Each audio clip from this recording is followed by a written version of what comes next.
సుమన్ టీవీలో మీ personal and business promotions కోసం కింది నెంబర్కి కాంటాక్ట్ చేయండి. రైలు ప్రయాణంలో నచ్చిన ఫుడ్ దొరకదు. అక్కడ ఉన్న ఫుడ్ తిందామంటే కొన్నిసార్లు ఎందుకో మనసు ఒప్పుకోదు. ఆర్డర్ పెట్టుకుందామంటే ఉన్న సేవలు అంతంత మాత్రమే. పైగా వాటిపై చాలా మందికి అవగాహన లేదు. అవి కూడా కొన్ని స్టేషన్లకే పరిమితం. దీంతో చాలా మంది ప్రయాణికులు ఆకలితో ఉంటున్నారు. లేకపోతే దొరికిన దాన్ని కష్టపడి తింటున్నారు. అయితే ఇకపై అలాంటి కష్టాలు తొలగిపోనున్నాయి. ఇంటి నుంచి ఫుడ్ తెచ్చుకోక రైల్లోనే తిందాం అనుకునే ప్రయాణికులకు ఇప్పుడు రైల్వే శాఖ శుభవార్త అందించింది.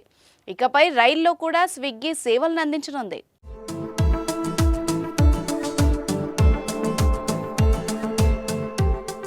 ఇంట్లో ఆఫీస్ పార్టీలు ఏవైనా ఆహారం కావాలంటే స్విగ్గీ జొమాటో సేవల్ని వినియోగదారులు వినియోగించుకుంటూ ఉంటారు. రైలు ప్రయాణంలో మాత్రం అది ఇప్పటి వరకు సాధ్యం కాలేదు. తాజాగా ఈ విషయంలో రైల్వే అధికారులు దృష్టి సారించి ప్రయాణికులకు శుభవార్త అందించారు.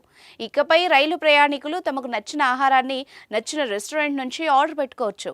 ఇంట్లో ఎలాగైతే ఫుడ్ డెలివరీ యాప్లో బుక్ చేసుకుంటామో అలాగే రైలు జర్నీ సమయంలోనూ ఫుడ్ బుక్ చేసుకోవచ్చు. ఇందుకోసం స్విగ్గీతో ఐఆర్సీటీసీ ఒప్పందం చేసుకుంది. మంగళవారం జరిగిన ఒప్పందం ప్రకారం మార్చి 12వ తేదీ ఈ సేవలు అందుబాటులోకి రానున్నాయి. తొలుత ఈ సేవల్ని విశాఖపట్నం, విజయవాడ, భువనేశ్వర్, బెంగళూరు స్టేషన్స్లో అందుబాటులోకి రానున్నాయి. అయితే ఫుడ్ ఆర్డర్ చేసుకోవాలంటే స్విగ్గీలో కాకుండా ఐఆర్సీటీసీ యాప్లో చేసుకోవాల్సి ఉంటుంది. యాప్లో పిఎన్ఆర్ నెంబర్ను ఎంటర్ చేసి కావాల్సిన ఆహారాన్ని కావాల్సిన స్టేషన్లో పొందొచ్చు.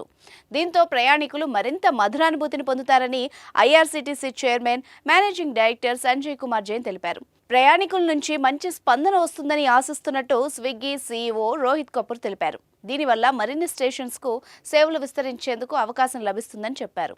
రానున్న కొన్ని వారాల్లో మరో 59 స్టేషన్స్లో ఈ సేవల్ని స్విగ్గీ ప్రారంభించనుంది. అన్ని స్టేషన్లలో స్విగ్గీ సేవలు అందుబాటులోకి వస్తే ప్రయాణికులకు తిండి కష్టాలు కొంచెం తొలగిపోనున్నాయి.